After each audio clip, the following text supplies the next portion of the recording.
Squid Game has been the #1 show on Netflix in over 90 countries simultaneously. It's the talk of the town. And, I had the buzz. I watched the show twice.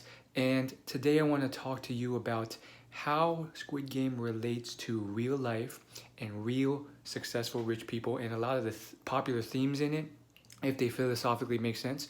All this counterbalanced with my experience studying thousands of wealthy individuals, hundreds of billionaires, reading hundreds of books about success and wealth and biographies and history and so forth. And just cross-referencing that with all my studies through podcasts, articles, and so forth over the 8 years I've been a personal development YouTuber and blogger. So, yes, I watched the show twice, and I think there's some very popular universal themes in the show that make it popular. But I want to address some of the ones that are towards the end. So there will be some spoilers, but I assume you're okay with that if you keep watching. Now, one of the themes that was clear as day, especially at the very end of the show, was this kind of interplay, this battle between this is a terribly unethical thing to do, to cause all these people to suffer, and Gi-hun was not happy about it. He doesn't think it's right. He wants them to know it's not right, and he may even want revenge in season 2. And then that's counterbalanced with this theme brought out by Il-nam, the potential creator of the whole Squid Game system. And his whole idea is that, well, first and foremost, y'all volunteered for this, and y'all chose to come back and you signed up for this. So this was not a forced Saw-like situation. And two, and this is the real big overall philosophy, is this whole idea that, well, this is a chance to help suffering people who no one will ever give them a chance, and no one will ever, help them on their own. And so, like the homeless people, they're screwed, and this is the one thing that'll at least choose one out of every 500 of them, and fulfill their dreams, fulfill that help that no one else bothers to give. And we see it end with his whole ideal being proven wrong with, the whole homeless person on the street that they were observing being helped by a police officer after being neglected for a while. So what is right, what is wrong about that? So first and foremost, let's touch on some famous studies that track happiness and spending behavior of people who win the lottery. These studies are often quoted in positive psychology books and happiness books that study the science of happiness. But also, if you just read articles about lottery winners, you'll see a lot of these same behaviors. And what they found is that a lot of them return to the same income, net worth, habits only a couple years after they win all that money. So if you're a gambling addict who's broke, after winning millions a couple years later. Why is that the case? Because these people don't have the right financial sense and knowledge to learn how to turn that wealth into more wealth. Instead, they continue the same habits. They just know how to spend. So what do? Well, if you're broke, or if you're a factory worker, or you're just like not really sure, you just buy big purchases, a fancy car, a house, and then once that's gone, you're out of money. And it's much easier to spend money than people think, and then they're back to their normal life. So in that sense, yes, giving people money doesn't necessarily solve the issue like Il-nam says, but that's a more philosophical thing. It does help. It can help some people, at least for the short term, maybe a couple years. But I think having financial knowledge and wisdom and education along with that, which you can learn off YouTube. There's plenty of videos on personal finance and good spending habits. A great book, The Millionaire Next Door, and that can really help you. But moving on to the next philosophy expressed in the whole thing.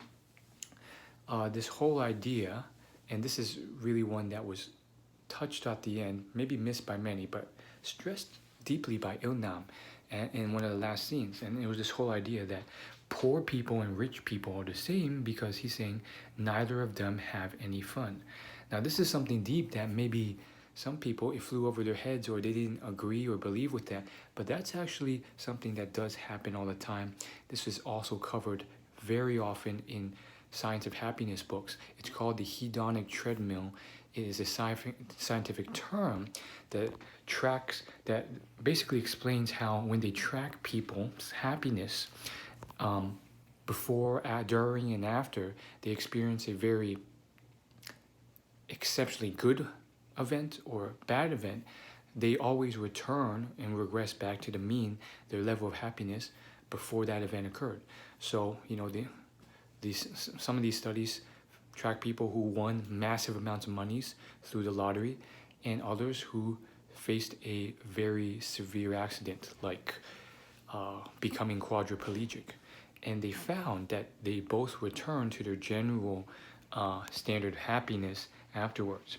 This is a human mechanism, and some scientists describe it as you're not as happy as you think you'll be, and you're not going to be as depressed as you think you'll be after that event. And essentially what it means is that, like, those flashy, superficial, materialistic things that you think are going to make you so happy, they'll give you pleasure, they'll give you short-term pleasure, but then it gets old, it gets boring. So that's definitely true what Ilnam said in his scene. The difference between that and real life is that there are plenty of ways to get happiness and fulfillment once you realize the materialistic, superficial things that don't involve killing people or forcing them into some sick, twisted game of suffering. And you'll see lots of real life examples of people, billionaires and millionaires, who have found plenty of fulfillment through philanthropic, charitable efforts, through nonprofit. Bill Gates is a great example. Or just found a new passion, a new calling, a new activity that they really like to sink their teeth into. Warren Buffett still loves what he does. He didn't, he's not doing it for the money anymore. He says in a lot of his speeches that, he would continue doing what he did, even if he was paid nothing, because he just loves it. And that's why he hasn't really converted to working or heading a philanthropy, because although I'm sure Bill Gates may have asked and invited him many times, they have a great friendship over many decades, Warren's like, I just love investing in companies. That's what I love to do. And so